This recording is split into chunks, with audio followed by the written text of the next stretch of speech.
So you want to get to 2000 elo. You want to get to the master level. But you are struggling to improve. That's because you are keep repeating your mistakes. You have to admit to the fact that you suck at chess. But in this video, I'll show you how to improve your skills and make them cry over the board. I'm taking you from beginner level thinking to the master level thinking.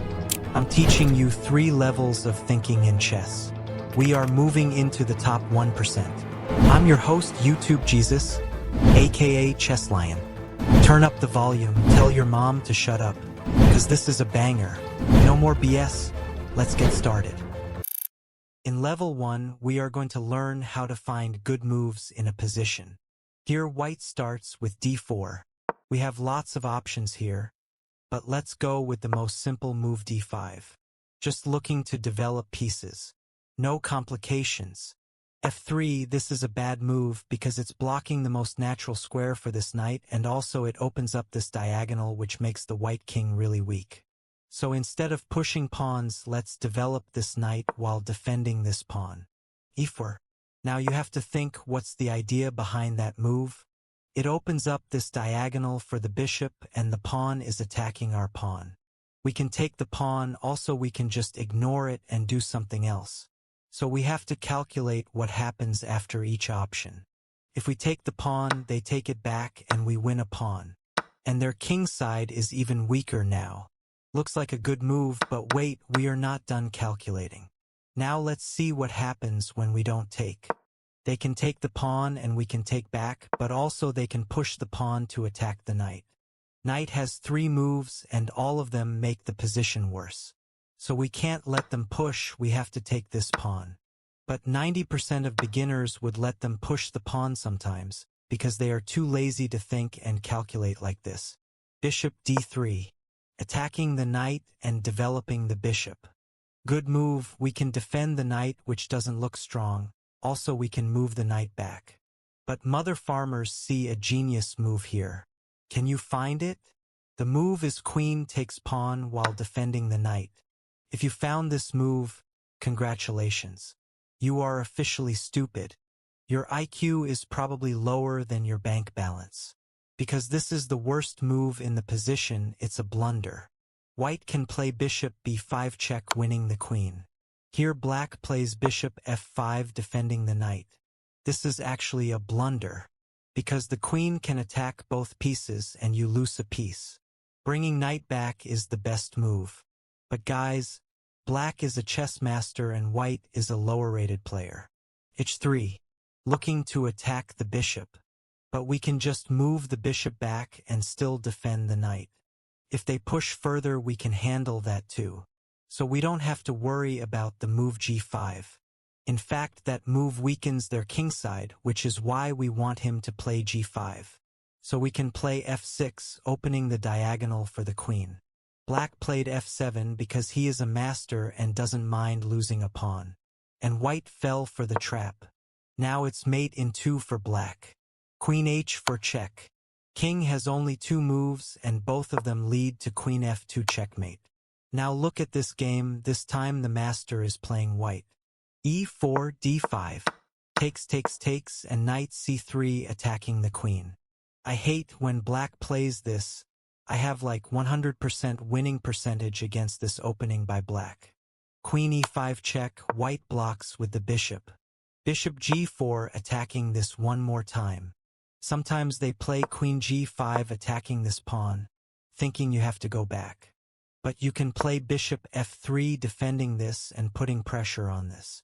If they move the bishop, rook is trapped. Then they gives a check again, thinking you have to move back. But now we just develop our knight and our king is ready to castle next move. And they haven't moved anything. Queen in the middle of the board to make it worse. At least this guy has more brain cells than those who play like that. Black is attacking this 2 times, but we are defending it 4 times so we don't have to worry. So white moves a pawn attacking the queen and opening up the diagonal for this bishop. Queen moves back. Now we can attack the queen again, but remember, unnecessary pawn moves make the position bad. It will be hard to defend this pawn if we push it. Queen can just move away, there's no real danger. So white plays bishop e3, simply developing a piece. Also defending this pawn. Then players trade bishops. Black plays queen c6, attacking this pawn, which is a terrible move. All he does is moving the queen here and there. White develops the knight. Queen b6 attacking this pawn. White castles. And when they have to move the queen, they decide to move something else. White moves the pawn, and it's a discover check on the queen. And after all of that, black blunders the queen. This shows exactly why you are blundering. Simply because you are not thinking. Now let's move to level 2. In level 2, we are paying attention to their plans. The master is back with the black pieces. White starts with c4 and black replies with e5. c4 opens up this diagonal. e3 from white, opening up the diagonals for both queen and bishop. But e4 is a better move. So far it's just developing moves. e3. That move doesn't open up the path to any pieces. So you have to think, what is the idea behind that move? That pawn is controlling this square. Now our knight can't go there. Okay, what else? They can also play b4 to start an attack on this side. Also, they might be waiting for you to develop your bishop so they can attack it right away. So the chess master saw all of this and played a6. Why did he play a6? Because he is going to play bishop c5 and bishop a7. He wants to keep the bishop on this diagonal. That's a part of his plan. White plays knight e2 blocking these pieces, and it can't even go forward. But wait, we still have to ask questions. Why did he play that move? What is he trying to do? What's the idea behind that move?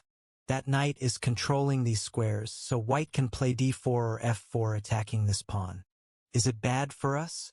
Well, this pawn is currently protected by the knight, so it's okay.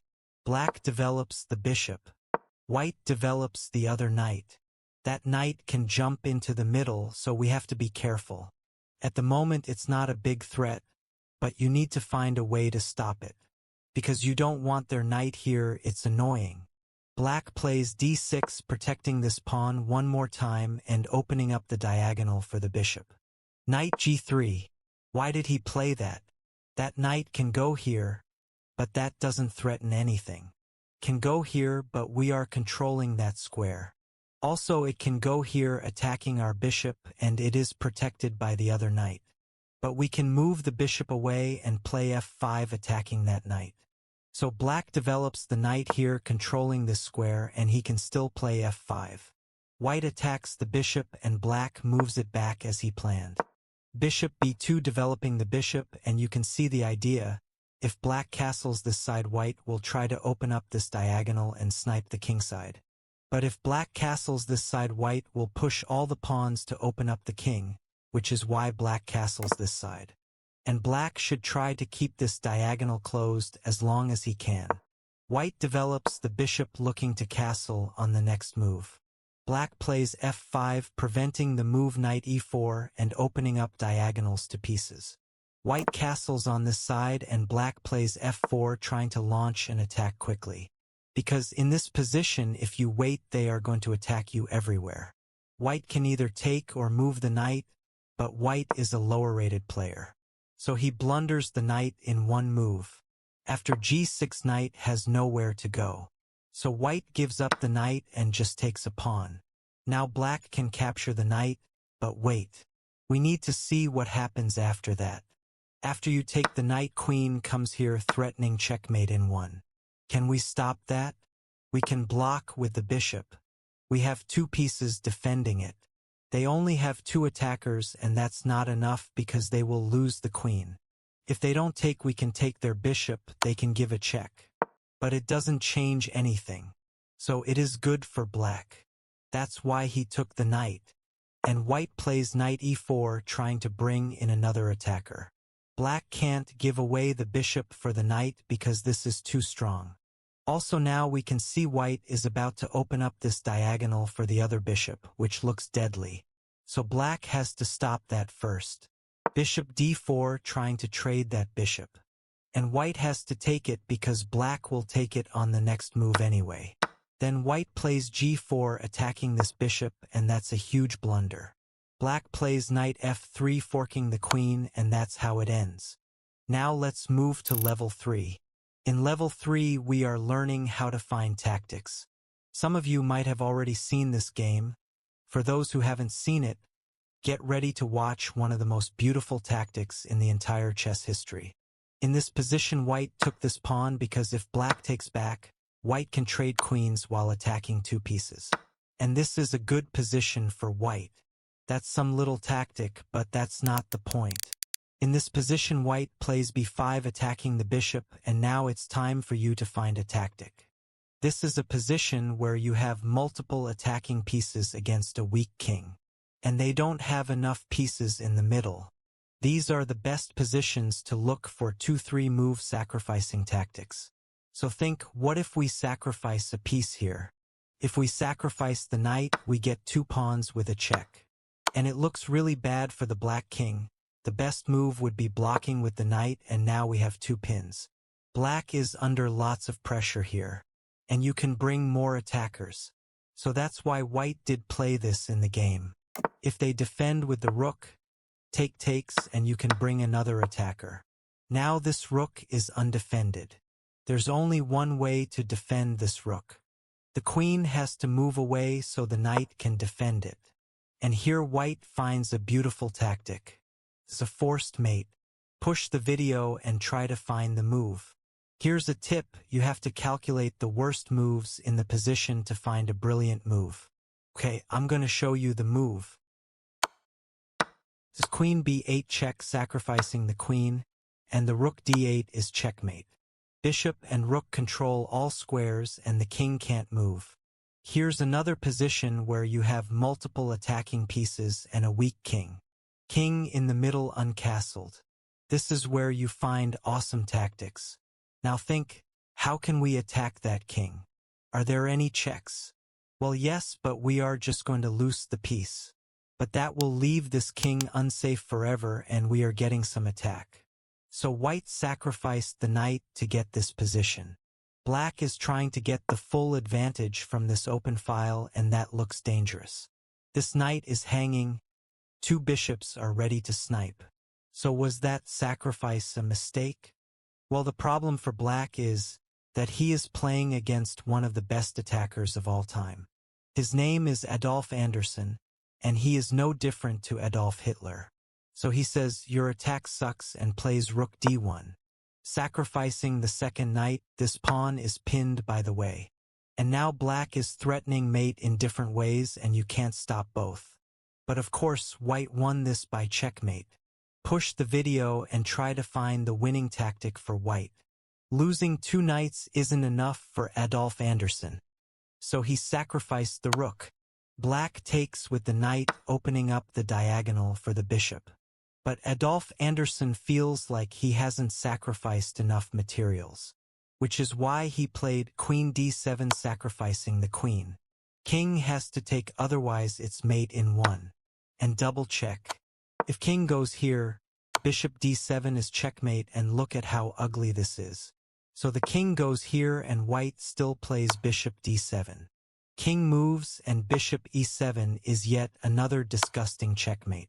Black filed a case against Adolf Anderssen for harassment, and that is very understandable. I hope you learned something in this video. If you want to learn how to become a strong Caro-Kann player, watch this video.